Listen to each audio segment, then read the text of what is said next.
Gambler Story menghadirkan kisah horor mistis yang akan menegangkan jiwa dan pikiranmu. Di desa yang selalu diselimuti kabut, suara gamelan terdengar dari arah yang tak seharusnya. Setiap dentumnya bukan hanya musik, tetapi hitungan bagi mereka yang tersesat, bagi jiwa-jiwa yang hilang, dan bagi satu tamu yang akan menentukan nasibnya sendiri. Aku adalah orang itu.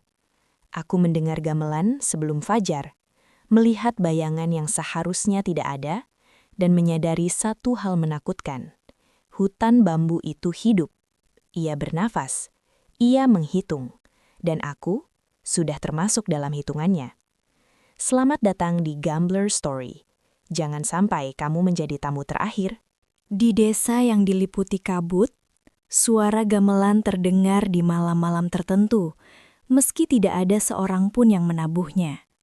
Setiap tabuhan membawa bayangan masa lalu, jiwa yang hilang, dan satu pengunjung yang tidak akan pernah sama lagi.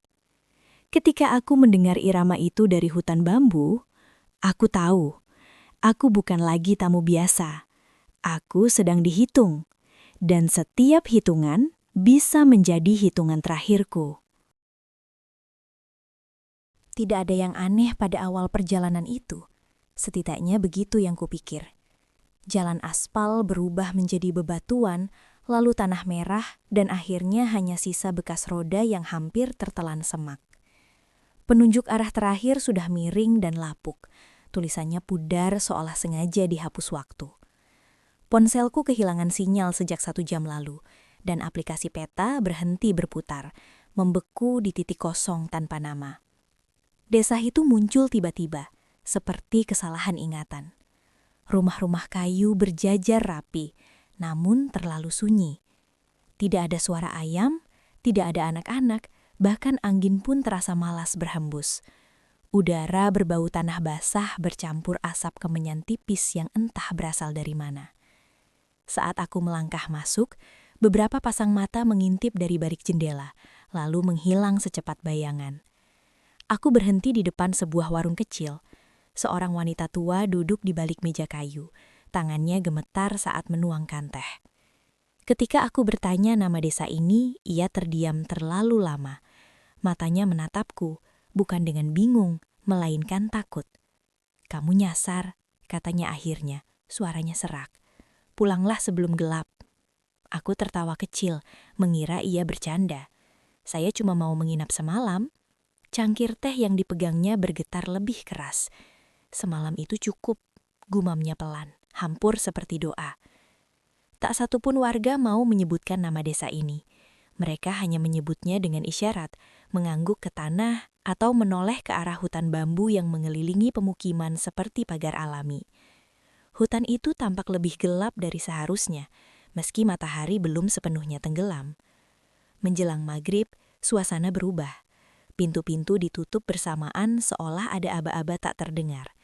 Aku berdiri sendirian di jalan utama, ditemani bayanganku yang terasa terlalu panjang. Lalu, samar-samar, terdengar suara itu. Tong, ting, tong. Bukan lonceng, bukan kayu.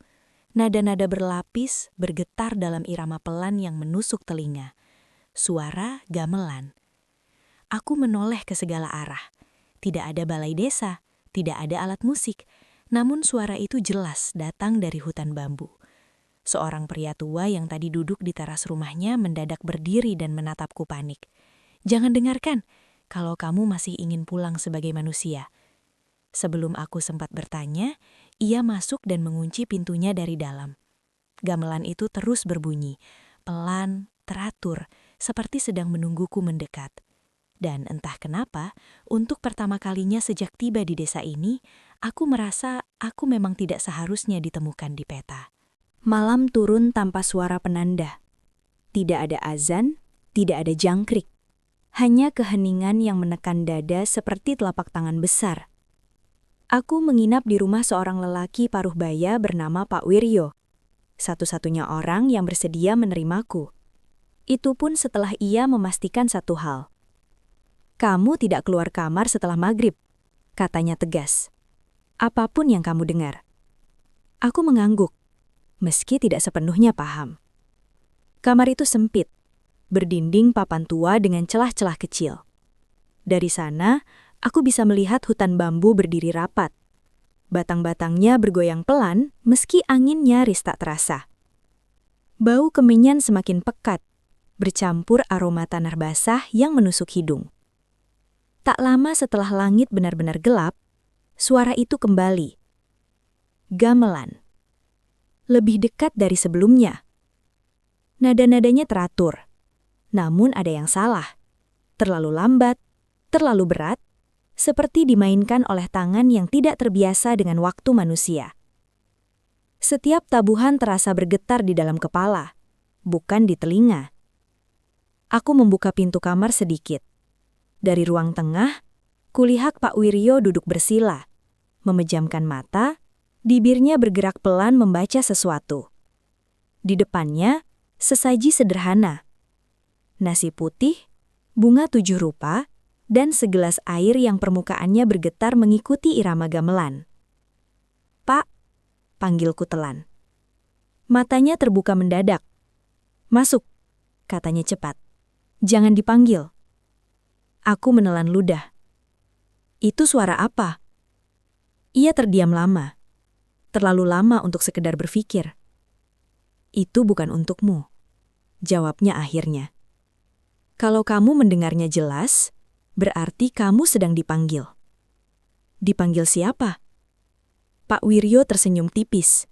Senyum yang tidak sampai ke mata. Yang tidak mau disebut. Malam itu aku belajar tentang larangan-larangan aneh di desa ini. Jangan menyebut nama sendiri dengan suara keras setelah gelap. Jangan menoleh ke belakang jika mendengar langkah mengikuti.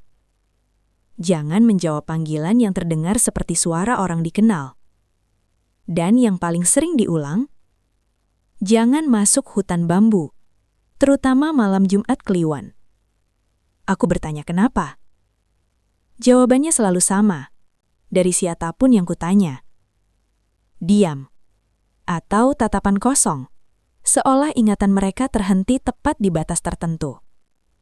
Sekitar tengah malam, gamelan berhenti mendadak. Keheningan yang tersisa jauh lebih menakutkan. Lalu terdengar suara lain. Langkah kaki di tanah basah, pelalan, teratur, berhenti tepat di depan jendela kamarku. Aku menahan nafas.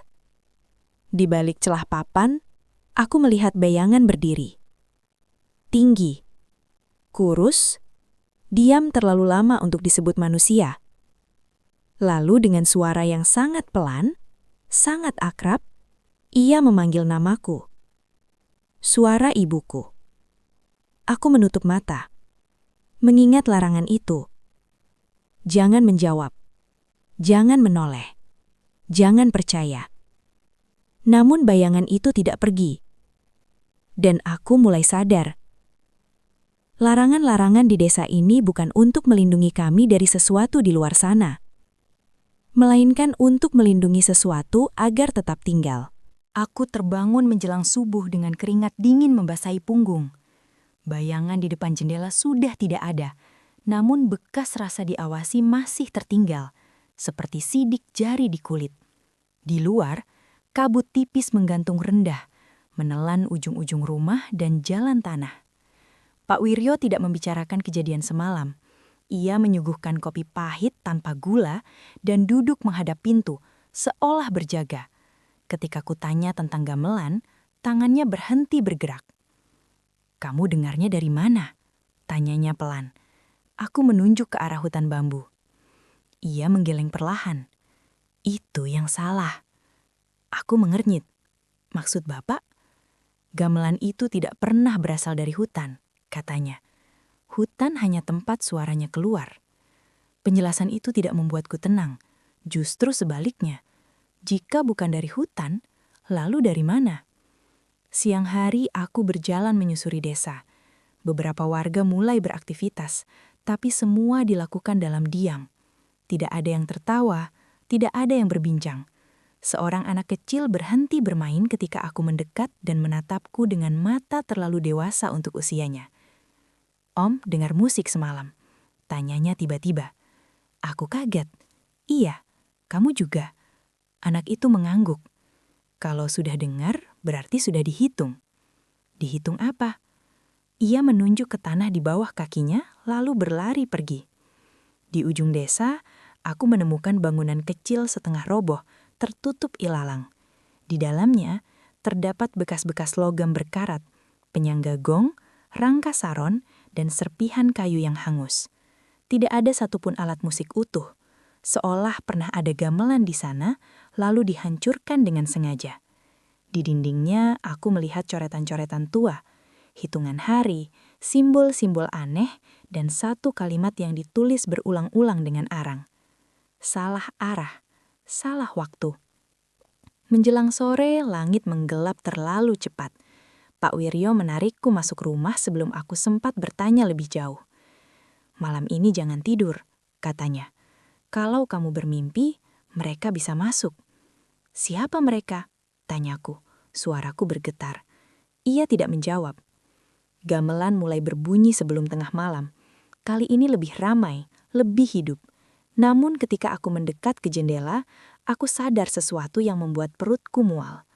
Suara itu datang dari dalam desa. Nada-nadanya memantul dari rumah ke rumah, dari tanah ke langit, seolah desa itu sendiri menjadi alat musik. Aku melihat bayangan warga berdiri di depan rumah masing-masing, menunduk, tak bergerak, bibir mereka bergerak mengikuti irama. Dan di tengah jalan utama, kulihat sesosok berdiri membelakangiku. Ia menabuh gamelan yang tidak ada. Tangannya bergerak, udara bergetar, dan setiap tabuhan membuat jantungku ikut berdetak tidak beraturan. Pak Wiryo mencengkram bahuku dari belakang. Jangan lihat wajahnya, bisiknya gemetar. Kalau kamu tahu siapa dia, kamu tidak akan pernah bisa pergi. Namun sebelum aku sempat berpaling, sosok itu berhenti menabuh. Ia menoleh sedikit. Dan aku mendengar suaraku sendiri keluar dari mulutnya, memanggil namaku dengan nada yang persis. Pagi datang tanpa matahari. Kabut masih menggantung tebal, membuat desa tampak seperti bayangan dari tempat lain. Kepalaku terasa berat, seolah semalam aku tidak tidur sama sekali, atau mungkin terlalu lama terjaga. Pak Wiryo sudah tidak ada di rumah. Cangkir kopinya masih hangat, seakan ia baru saja pergi. Di meja, ada secari kertas dengan tulisan tergesa. Jangan percaya ingatanmu sendiri. Aku menyimpannya, meski tidak sepenuhnya mengerti. Desa terasa berbeda hari itu. Beberapa rumah tampak kosong. Pintunya terbuka, tirainya terayun pelan. Aku yakin kemarin rumah-rumah itu berpenghuni. Kini tidak ada tanda kehidupan. Tidak ada suara, tidak ada aroma masakan, hanya debu tipis dan bau lama yang menusuk hidung. Aku masuk ke salah satu rumah. Di dalamnya, perabotan tertata rapi, seperti ditinggal sebentar. Di dinding tergantung foto keluarga, ayah, ibu, 2 anak. Namun wajah mereka dicoret kasar dengan arang hitam, meninggalkan lubang gelap yang seolah menatap balik. Di bawah foto itu, tergeletak pakaian adat yang sudah kusam, bercak coklat tua menghias bagian bawahnya. Aku mundur perlahan. Di rumah lain, aku menemukan koper berdebu berisi pakaian modern, jeans, kaos, sepatu olahraga. Bukan milik warga desa. Di saku jaketnya ada kartu identitas seorang pria. Tanggal lahirnya lebih muda dariku. Aku menyebut namanya dalam hati, lalu merasakan sesuatu yang aneh. Namaku sendiri terasa asing. Di belakang rumah-rumah kosong itu ada jalan setapak menuju hutan bambu. Di tanah tertanam patok-patok kecil dengan kain putih yang sudah menguning. Setiap patok bertuliskan satu nama. Beberapa di antaranya nyaris tak terbaca, seolah hurufnya perlahan menghilang. Salah satu patok itu membuat kakiku lemas. Namaku. Aku yakin aku tidak salah lihat. Namun saat ku gosok mataku dan menatap kembali, nama itu berubah menjadi kosong. Tidak ada tulisan apapun, hanya kayu polos yang lembab. Kalau kamu melihat namamu, terdengar suara di belakangku. Itu berarti waktumu sudah mulai dihitung. Seorang wanita tua berdiri beberapa langkah dariku. Rambutnya memutih seluruhnya. Matanya cekung, tapi sorotnya tajam. "Dihitung untuk apa?" tanyaku. "Untuk dilupakan," jawabnya singkat.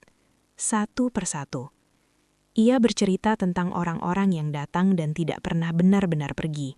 Tubuh mereka mungkin hilang, tapi sisa-sisa mereka tertinggal. Di rumah kosong, di foto, di ingatan warga yang makin lama makin berlubang. "Mereka tidak mati," katanya. "Mereka dimainkan." Jantungku berdegup kencang. Oleh siapa? Wanita itu menoleh ke arah hutan bambu. Oleh yang membutuhkan irama agar tetap ada. Sore itu, gamelan kembali terdengar. Lebih pelan, lebih dalam. Seolah berasal dari bawah tanah. Aku menutup telinga, tapi suara itu tidak masuk lewat telinga. Ia muncul langsung di kepala, memutar kenangan-kenangan yang bukan milikku. Wajah-wajah asing, nama-nama yang terlupakan. Dan di antara semuanya, kulihat diriku sendiri berdiri di tengah jalan desa, menunduk, menabuh sesuatu yang tak kasat mata. Untuk pertama kalinya, aku bertanya-tanya, apakah aku sedang mencari jalan keluar, atau justru sedang mengingat peranku yang sebenarnya? Sejak pagi, desa terasa seperti menahan napas. Tidak ada satupun warga yang keluar rumah setelah matahari naik setinggi tombak. Pintu-pintu tertutup rapat, jendela diganjal dari dalam, dan sesaji mulai bermunculan di setiap sudut, di bawah pohon, di perempatan jalan, bahkan di depan rumah-rumah kosong. Hari itu adalah Jumat Kliwon. Aku mengetahuinya tanpa perlu diberitahu. Tanggal di ponselku menunjukkan hari yang sama berulang-ulang, seolah waktu enggan bergerak maju. Jam tanganku berhenti di angka 7:07, angka yang entah kenapa membuat dadaku sesak. Pak Wiryo kembali menjelang sore, wajahnya lebih pucat dari biasanya. "Kalau malam ini kamu mendengar gamelan," katanya lirih, "jangan hitung tabuhannya." "Kenapa?" "Karena kalau kamu tahu jumlahnya," ia menelan ludah, "kamu akan tahu kapan giliranmu." Ia memberiku kain hitam untuk ditutupkan ke cermin kamar. Jangan biarkan pantulan apapun terbuka. Mereka suka melihat dirinya sendiri di mata orang lain. Menjelang maghrib, langit menghitam terlalu cepat. Awan menggantung rendah, seolah menekan desa dari atas. Tidak lama setelah azan yang tak terdengar itu seharusnya selesai, gamelan mulai berbunyi. Kali ini bukan satu arah. Suara datang dari mana-mana, dari tanah, dari dinding, dari dalam kepalaku sendiri. Irama lambat, dalam, dan terasa sangat tua.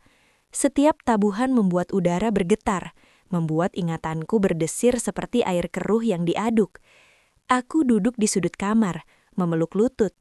Kain hitam di cermin bergerak pelan, padahal tidak ada angin. Dari luar, terdengar langkah kaki ramai, namun tidak ada suara percakapan. Aku melanggar larangan pertama malam itu. Aku mengintip. Jalan utama desa dipenuhi warga. Mereka berjalan perlahan menuju hutan bambu, mengenakan pakaian adat gelap.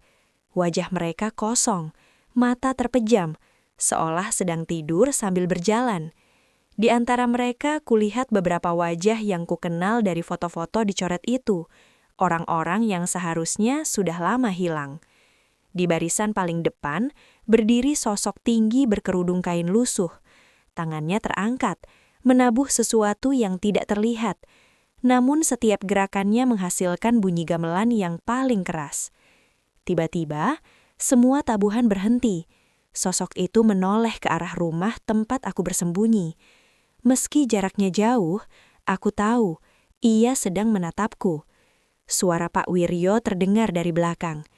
"Tutup mata," katanya gemetar. "Kalau dia tahu kamu sadar, dia akan memilihmu." Namun sudah terlambat. Gamelan berbunyi satu kali, lalu satu kali lagi.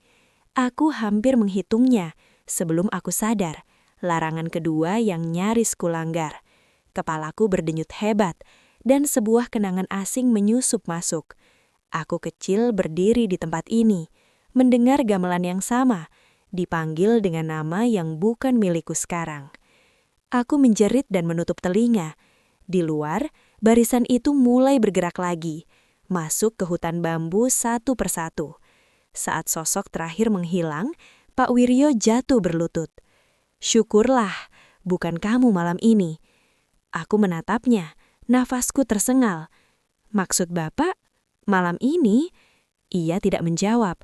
Namun, dari arah hutan bambu, terdengar satu tabuhan tambahan, lebih pelan, lebih sumbang, seolah ada yang baru saja ditambahkan ke dalam irama. Aku tidak tidur sama sekali setelah malam Jumat Kliwon itu.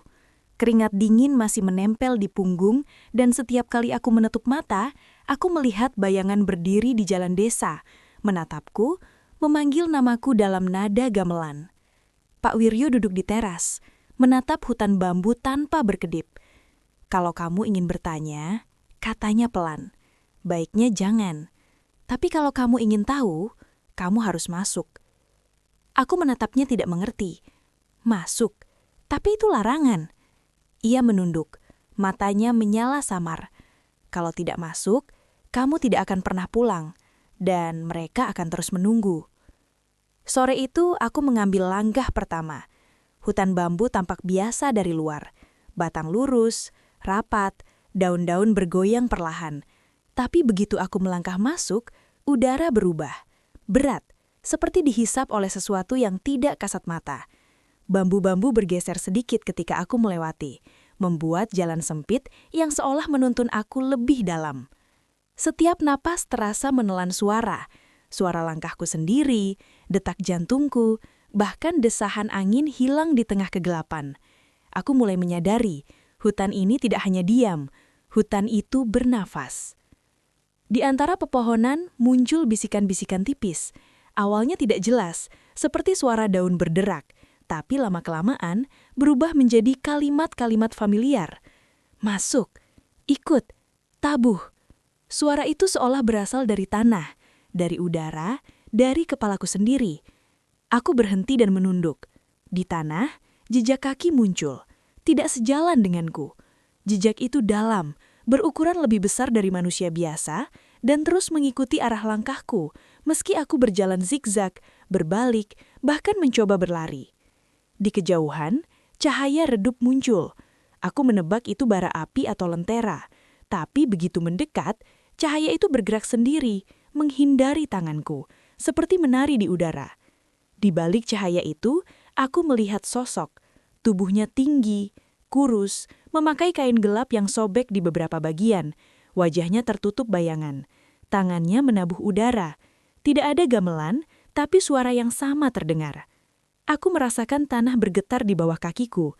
Setiap langkahnya membuat daun-daun berbisik dan udara berputar. Hutan ini hidup, dan aku hanyalah tamu yang sedang diperhitungkan. Seketika, bayangan itu berhenti dan menoleh ke arahku.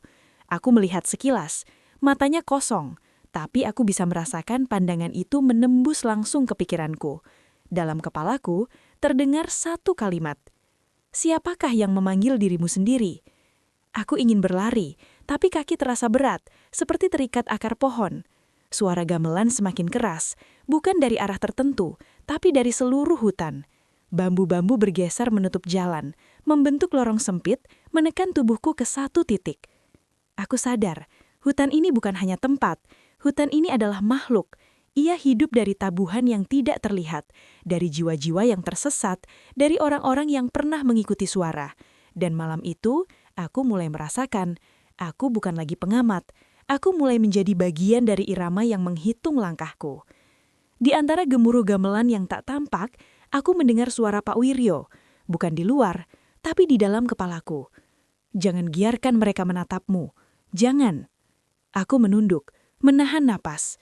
Hutan itu menarikku lebih dalam, dan aku tahu setiap langkah berikutnya tidak hanya membawaku ke pusat bambu, tapi ke inti dari sesuatu yang lebih tua, lebih haus, dan lebih hidup dari yang pernah bisa kubayangkan. Aku berjalan perlahan, napas tercekat di dada.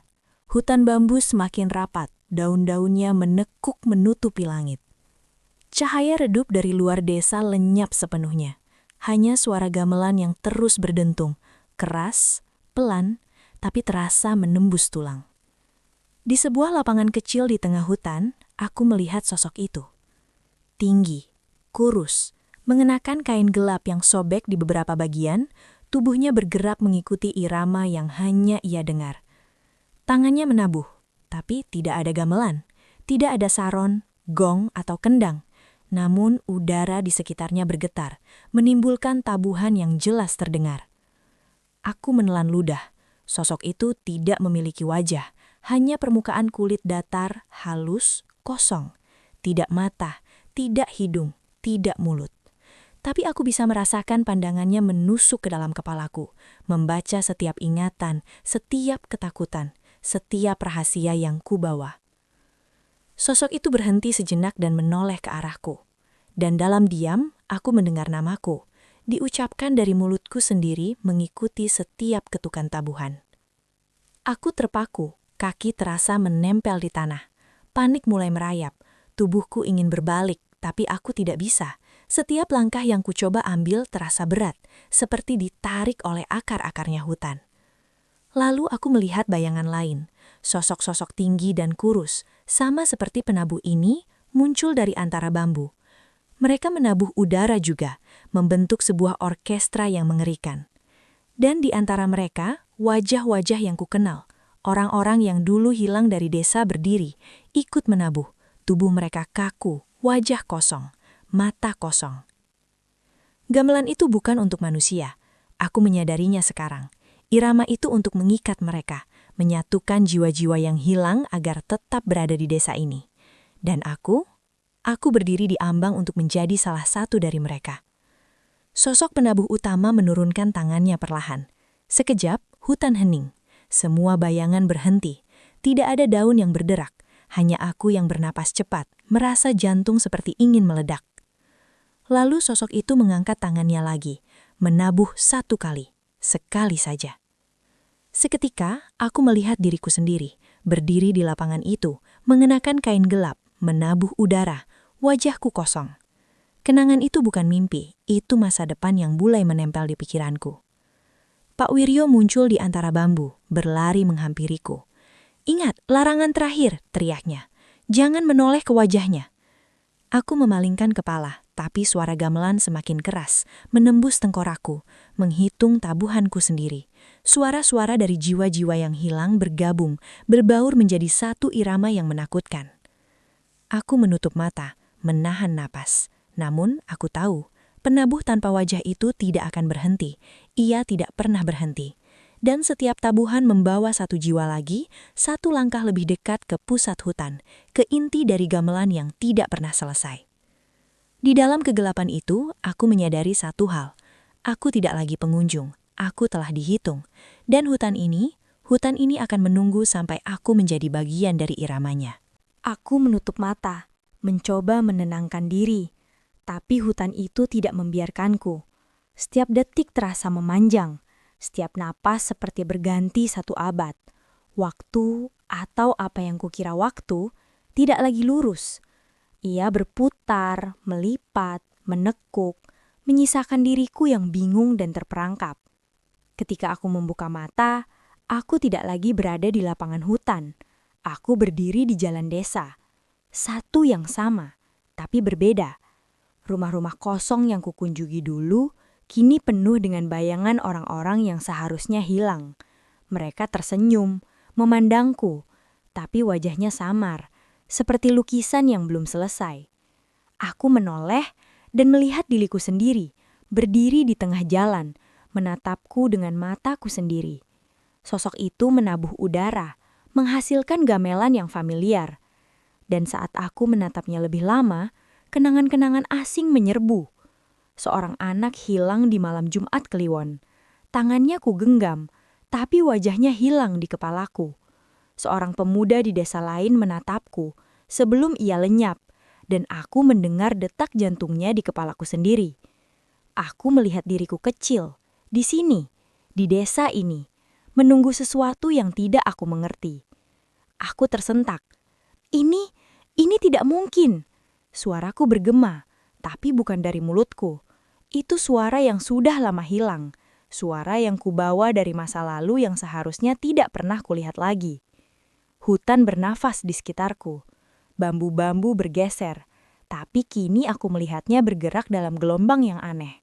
Tidak linier. Setiap langkah yang kuambil mundur, tapi waktu di sekelilingku maju. Setiap gerakanku maju, tetapi bayangan-bayangan dari masa lalu muncul lebih nyata, menabrakku, memelukku, menjerit tanpa suara. Aku mencoba berlari, tapi tanah di bawah kakiku berubah. Sepersekian detik terasa seperti menit. Menit terasa seperti jam. Aku tersandung di akar yang tampak biasa, tapi ketika kulihat ke bawah, aku melihat kaki orang lain, bukan milikku. Mereka menatapku, menunggu aku mengikuti irama yang sudah dimulai jauh sebelum aku lahir. Seketika, aku mendengar satu tabuhan gamelan yang berbeda, bukan dari hutan, bukan dari udara, tapi dari dalam kepalaku. Tabuhan itu memanggil namaku dengan nada yang terlalu familiar, terlalu akrab. Aku menutup telinga, menjerit, tapi tabuhan itu tetap menembus kepala, mengulang, menghitung. Aku jatuh terduduk, dan saat menatap tangan sendiri, aku melihat garis-garis hitam di kulitku, seperti bekas sentuhan bayangan-bayangan yang hilang. Tubuhku terasa seperti dicetak ulang oleh hutan itu, diulang lagi dan lagi, dalam waktu yang terlipat. Dan di ujung pandangan, aku melihat penabuh tanpa wajah. Kali ini, ia tidak menabuh sendirian. Bayangan-bayangan dari masa lalu bergabung dengannya, membentuk orkestra yang surreal. Mereka menatapku, menunggu aku menyesuaikan langkah. Aku sadar, bukan hanya tubuhku yang dihitung, ingatanku, waktuku, bahkan identitasku sedang diputar dan dilipat. Setiap ketukan gamelan menarikku lebih dekat ke inti hutan, ke pusat irama yang mengikat semua jiwa, termasuk diriku. Aku ingin lari, aku ingin berteriak, tapi hutan, waktu, dan tabuhan gamelan itu sudah menyatu menjadi satu hukum yang tidak bisa kulewati. Aku bukan lagi pengunjung, aku adalah tabuhan berikutnya. Malam itu lebih gelap dari malam-malam sebelumnya. Langit seolah menelan bulan, dan desa hanya diterangi cahaya samar dari lampu-lampu tua yang bergetar mengikuti irama yang tidak terdengar oleh manusia biasa.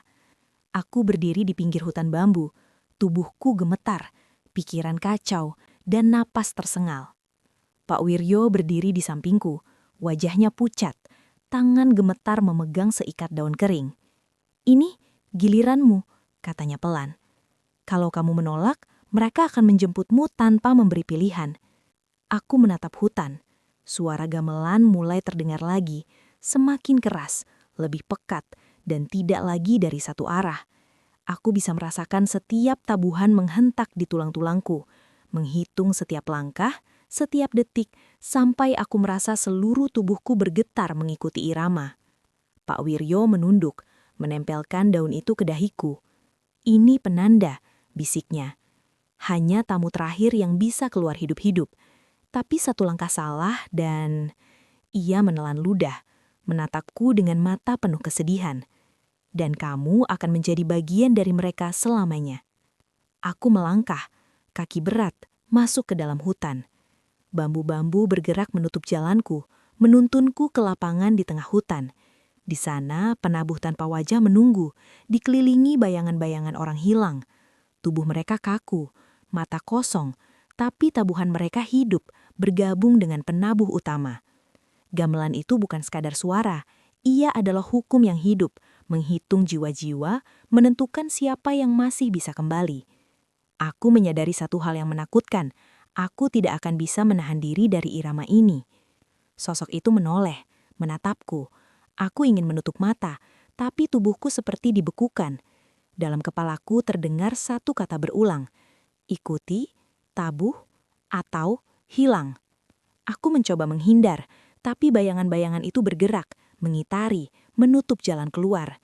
Setiap langkah yang kulangkahkan terasa seperti ditarik mundur oleh hutan sendiri.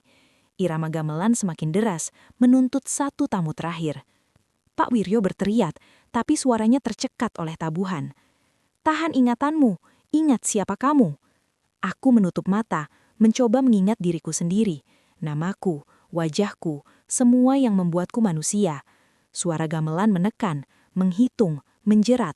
Aku membuka mata dan melihat penabuh tanpa wajah mengangkat tangannya untuk tabuhan terakhir. Dalam sekejap, seluruh hutan membeku, gamelan berhenti, bayangan-bayangan menatapku. Dan aku sadar, satu tabuhan lagi, dan aku akan menjadi bagian dari irama selamanya. Dengan sisa keberanian, aku melompat ke samping, keluar dari pola bayangan. Hutan bergetar, tapi aku tetap berjalan, napasku panjang, jantungku berdetak tidak beraturan. Gamelan terakhir itu menyentuh telingaku, menghitung langkahku, tetapi aku tidak lagi menatap penabuhnya. Aku mengikuti arah lain, jalan yang tidak mereka tentukan. Pak Wiryo berlari menghampiriku, menarik tanganku. "Cepat, jangan menoleh, jangan dihitung." Aku menoleh sekilas. Penabuh tanpa wajah berdiri di lapangan, tetap menabuh udara. Suara gamelan terakhir itu bergabung dengan bayangan-bayangan orang hilang, dan aku tahu mereka menunggu tamu berikutnya. Aku keluar dari hutan. Malam itu desa tetap sunyi. Gamelan berhenti, tapi getarannya masih menempel di kepala. Pak Wiryo menepuk bahuku, menunduk. "Kamu berhasil, untuk sekarang." Aku sadar satu hal yang lebih menakutkan daripada suara gamelan. Malam berikutnya, mereka akan menghitung lagi, dan siapapun yang berani masuk akan menjadi tamu terakhir berikutnya. Pagi berikutnya, aku duduk di teras Pak Wiryo. Tubuhku lelah, tangan masih gemetar, tapi napasku mulai normal. Hutan bambu di depan rumah tampak tenang. Angin sepoi-sepoi membuat daun-daun bergoyang pelan. Tapi di dalam kepalaku, gamelan tidak pernah berhenti. Setiap tabuhan menempel, menghitung langkahku, mengikat ingatan dan rasa takutku. Pak Wiryo menatapku dengan mata yang lelah. Wajahnya semakin keriput oleh malam-malam panjang. "Kamu selamat," katanya. "Tapi ingat, irama itu tidak pernah mati. Hanya berpindah tamu." Aku mencoba tersenyum, tapi itu terasa pahit. "Jadi, aku bebas sekarang?" Ia menggeleng perlahan. "Kamu bebas secara fisik, tapi jiwa mereka masih hidup di irama. Dan suatu saat, jika hutan memanggil, mereka akan memanggilmu juga." Siang hari itu, aku berjalan menyusuri desa. Rumah-rumah kembali tampak seperti biasa, tapi bayangan samar masih ada di sudut-sudut mata. Anak-anak bermain, tapi ketika aku menatapnya lebih lama, beberapa wajah yang hilang muncul sekilas. Mata kosong, senyum tak wajar, sebelum menghilang lagi. Aku menyadari satu hal, desa itu bukan hanya tempat. Desa itu adalah pusat dari gamelan yang tak terlihat, irama yang menahan jiwa, menghitung setiap langkah, menunggu tamu terakhir berikutnya. Dan aku baru saja menginjak batasnya. Malam itu saat aku tertidur, mimpi datang. Aku melihat hutan bambu di dalam tubuhku sendiri. Aku menabuh udara, wajahku kosong, bayangan-bayangan menatapku, menunggu gerakanku selanjutnya. Suara gamelan berdentum di kepala, semakin cepat, semakin dalam. Aku mencoba bangun, tapi tubuhku terasa berat. Aku tersadar di kamar Pak Wiryo. Tubuhku basah keringat, napasku tersengal. Namun di meja, secari kertas tergeletak. Irama tidak pernah berhenti. Mereka hanya menunggu. Aku menatap hutan bambu di luar jendela. Angin malam membuat daun-daunnya bergetar pelan, tapi aku bisa merasakan satu tabuhan, satu hitungan yang menunggu. Dan aku tahu, malam berikutnya, desa akan tetap diam, tetapi gamelan akan kembali. Aku bukan tamu terakhir malam itu, tapi aku tahu suatu saat nanti setiap langkahku akan dihitung. Dan hutan itu akan menunggu, menabuh udara, menyusun irama, dan menghitung aku.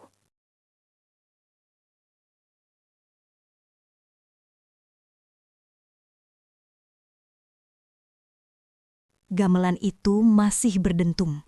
Bayangan orang hilang masih menunggu, dan aku berhasil keluar. Untuk sekarang. Tapi ingat, irama itu tidak pernah berhenti. Suatu malam nanti, gamelan akan memanggil lagi. Dan siapapun yang mendengarnya bisa menjadi tamu berikutnya. Kalau kamu berani mendengar kelanjutan cerita ini, jangan lupa like video ini dan subscribe ke Gambler Story, supaya kamu tidak ketinggalan kisah horor mistis berikutnya.